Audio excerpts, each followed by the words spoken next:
नमस्कार दर्शक बंधु सुभद्रा योजनार आउ गोटे नुआ भिडियो को मु दिव्य आपण मानक स्वागत जनाऊँगी। दर्शक बंधु आज राज्यर समस्त सुभद्रा माँ भौणी मानी खुशीर खबर जे तृतीय पर्यायर टंकाटी आपण एकाउंट को क्रेडिट हो जाइए दिन 12टा समय। तेबे सर्भर प्रोब्लेम कहार एकाउंट को टंका आसी एसएमएस आसी ना तेबे टंका आसी अथच आपण मैंने जापर ना तेबे 24 घंटा रु 48 घंटा वेट करूँ आपण एकाउंट को टंका आसी निहाती भाव में क्रेडिट हो तेबे टंका आसी कि ना नहीं तेबे आपण मैंने केमिति जानिबे देखंतु आपण मैंने सुभद्रा योजना वेबसाइट रे स्टाटस टी को चेक करी मध्य टंका आसी कि ना नहीं ताहा जानि पारिबे। देखंतु आपण मैंने जितेबाला सुभद्रा योजनार वेबसाइट को जिबे सेतेबेले आपण मानकर आवेदन स्थिति गोटे रही तेबे सही आवेदन स्थिति को जाई आपण मैंने आधार कार्ड नंबर टी देई आपण मैंने जोटी ई-केवाईसी पेंडिंग जोटी चेक करुले सहीटारे आपण मानकर पेमेंट स्थिति जाई चेक करि पारिबे। जो मानकर पेमेंट आसी जाइथिबो तेबे सही पेमेंट स्थिति जगह आपण मानकर ऑलरेडी पेमेंट डिस्ट्रीब्यूट मध्य लेखा आसीबो तेबे आपण मानकू एक डेमो साहाय्य बुझाई दउची देखंतु आपण माने केमिति चेक करिवे जो मानकर टंका आसीथिबो तेबे आपण मानकर टंका आसी कि ना नहीं ताहा केमिति भाबरे चेक करिवे। जदि भी आपण मानकर टंका आसी ना तेबे कोन पई आसीला नहीं केबे आसीबो डिटेल्स ए वीडियो माध्यम आलोचना करबा। तेबे दर्शक बंधु जदि मोर ए वीडियोटी आपण मानको इनफॉर्मेटिव लागिवो तेबे चैनल को सब्सक्राइब कर नेबे पाखरे थिबा घंटी चिन्हटी को दबे ऑल रे सेट कर देबे। आपण माने जते पर्यंत टंका पाई नाहंती सेते पर्यंत आपण मानको सठिक इनफॉरमेशन एमिति देई चलीथिबी। तेबे देखंतु आपण माने निज गूगल किंबा क्रोम रे सुभद्रा योजना लिखि आपण माने सर्च बार रे क्लिक करने जितेबाला आपण माने सर्च ऑप्शन में क्लिक कले देखंतु गवर्नमेंट ऑफ इंडिया सुभद्रा योजनार ऑफिशियल वेबसाइट टी ओपन होइजिवो। तापरे आपण माने ई डाहाण पटे गुटे देखुचंती आवेदनर स्थिति रही तेबे ई आवेदनर स्थिति पर आपण माने क्लिक करि नेबे। तेबे देखंतु एई भली एक नुआ पेज टी ओपन होइजिवो तेबे आपण मानको एठारे निजर आधार नंबर टी देबा पई पड़िवो जो सुभद्रा आवेदनकारींकर एठारे चेक करिवे आपण सेठारे एई आधार नंबर टी देबा पई पड़िवो।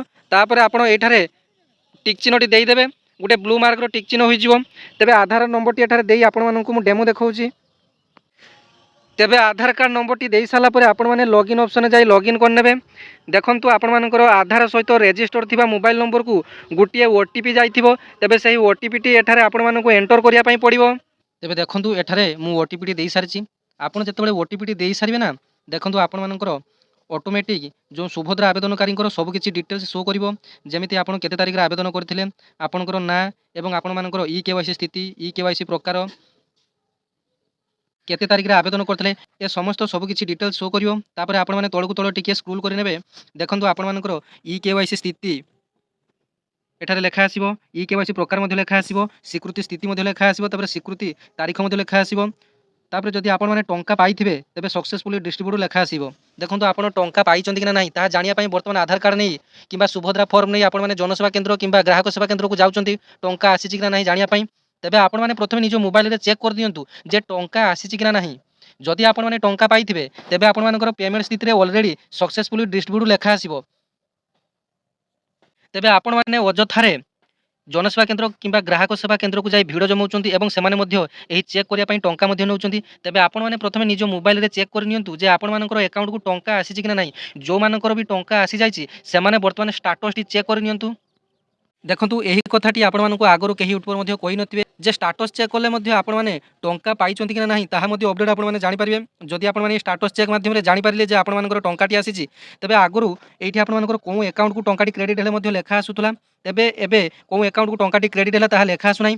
तेबे आपण माने निश्चिंत होई जिवे जे आपण मानकर जे कोनोसी गुटिए अकाउंट को आपण मानकर टंका जाइथिबो तेबे आपण मानकर जदि गुटिए रु अधिक अकाउंट थिबो तेबे आपण माने सुभद्रा योजना आवेदन समय जे अकाउंट देइथिले सरकार पुणी आपण मानकु कहिथिले सही अकाउंट रे आपण मानकु डीबीटी लिंक करिया पई पड़िबो। तेबे आपण माने सुभद्रा आवेदन समय जो बैंक नंबर टी देइथिले सही नंबर सही अकाउंट को टिके चेक कर नेबे। तापरे जदि सही अकाउंट को जदि आसी नथियो तेबे आपण मानकर अन्य 2-3टी जदि अकाउंट थिबो ताकु मध्ये आपण माने चेक कर नेबे। तेबे दर्शक बंधु आपण मानक मध्यरु बहुत जण सुभद्रा आवेदनकारी जो मानकर सुभद्रा ई-केवाईसी पेंडिंग अछि अंडर प्रोसेस अछि से माने टंका पाइ नांती तेबे से माने भाबुतबे जे रेशन कार्ड रो कारण पई आपण मानकर टंका पाइ नांती जो मानकर रेशन कार्ड अछि केवल टांकु टंका मिलुछि एमिति किछि कारण नाही। कारण विगत दिन रे प्रथम पर्याय सेकंड पर्याय आमे देखि सारिछे जे जो मानकर रेशन कार्ड नाही मध्य 2 ताला 3 ताला कुठा अछि सरकारी घरे चाकरिया अछंती गाड़ी घोड़ा अछि समस्त मध्य पाइचंती आपण माने भी मध्य पाइबे। तेबे चतुर्थ पर्याय सुधा बाकी जेते रहिले आपण मानकर 20 ରୁ 30 लक्ष समस्त को चतुर्थ पर्याय रे टंकाटी दिया जिवो एवं सुभद्रा योजनार जो ପ୍ରଥମ କିସ୍ତି ଟଙ୍କା ସମ୍ପୂର୍ଣ୍ଣ ହେବ, ଯାହା ସରକାରଙ୍କ ତରଫରୁ ଘୋଷଣା ରହିଛି ଯେ ତୃତୀୟ ପର୍ଯ୍ୟାୟରେ ଯେ ପ୍ରଥମ ଦ୍ୱିତୀୟ ଏବଂ ତୃତୀୟ ପର୍ଯ୍ୟାୟରେ ଟଙ୍କା ପାଇନଥିବା ସମସ୍ତ ମହିଳାଙ୍କୁ ଏହି ଚତୁର୍ଥ ପର୍ଯ୍ୟାୟରେ ସାମିଲ କରାଯିବ। ସରକାରଙ୍କ ତରଫରୁ ଏନେଇ ତାରିଖ ମଧ୍ୟ ଘୋଷଣା ହୋଇସାରିଛି ଯେ ଡିସେମ୍ବର ଫାର୍ଷ୍ଟ ୱିକ୍ରେ ସୁଭଦ୍ରା ଯୋଜନାର ଚତୁର୍ଥ ପର୍ଯ୍ୟାୟ ଟଙ୍କାଟି ମିଳିବାକୁ ଯାଉଛି।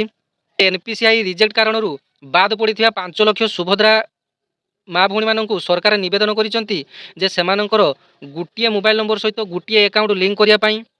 ତେବେ ଯେଉଁମାନଙ୍କର ସୁଭଦ୍ରା ଫର୍ମ ରିଜେକ୍ଟ ହୋଇଥିଲା ସେମାନଙ୍କୁ ଏହି ପର୍ଯ୍ୟାୟରେ କିଛି ଲୋକଙ୍କୁ ଟଙ୍କା ମିଳିଛି, ଆଉ କିଛି ଲୋକଙ୍କୁ ଟଙ୍କା ମିଳିନାହିଁ, କାରଣ ତାଙ୍କର ଫିଲ୍ଡ ଭେରିଫିକେସନ୍ ଏବେ ବି ପେଣ୍ଡିଂ ଅଛି।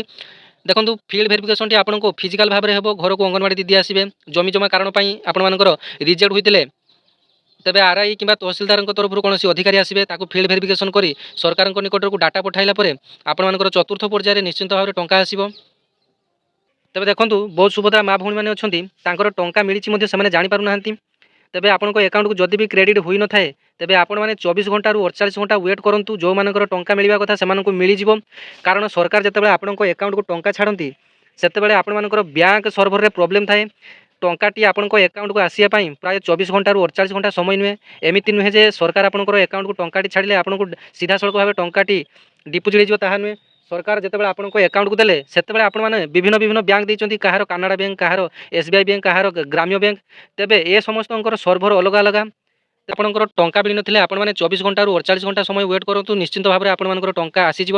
ଯେଉଁମାନଙ୍କର ଅଣ୍ଡର ପ୍ରୋସେସ୍ ଅଛି ଏବଂ EKYC ପେଣ୍ଡିଂ ଥିଲା ତେବେ ଚତୁର୍ଥ ପର୍ଯ୍ୟାୟରେ ସେମାନେ ନିଶ୍ଚିତ ଭାବରେ ଟଙ୍କା ପାଇବେ। ଯେଉଁମାନଙ୍କର EKYC ଏପ୍ରୁଭ୍ ହୋଇଯାଇଛି ଏବଂ ସ୍ୱୀକୃତିପ୍ରାପ୍ତ ସ୍ଥିତିରେ ଏପ୍ରୁଭ୍ ହୋଇଯାଇଛି ସେମାନେ ସମସ୍ତେ ଟଙ୍କା ପାଇଛନ୍ତି। ତ ଆଜି ପାଇଁ ଏତିକି ଇନଫର୍ମେସନ୍ ଆପଣମାନଙ୍କୁ ଥିଲା। ତେବେ ଆପଣମାନେ ନିଜ ମୋବାଇଲ ମାଧ୍ୟମରେ ଚେକ୍ କରି ନିଅନ୍ତୁ, ଷ୍ଟାଟସ୍ ଚେକ୍ କରି ଯେ ଆପଣମାନଙ୍କର ଆକାଉଣ୍ଟକୁ ଟଙ୍କା ଆସିକି ନା ନାହିଁ।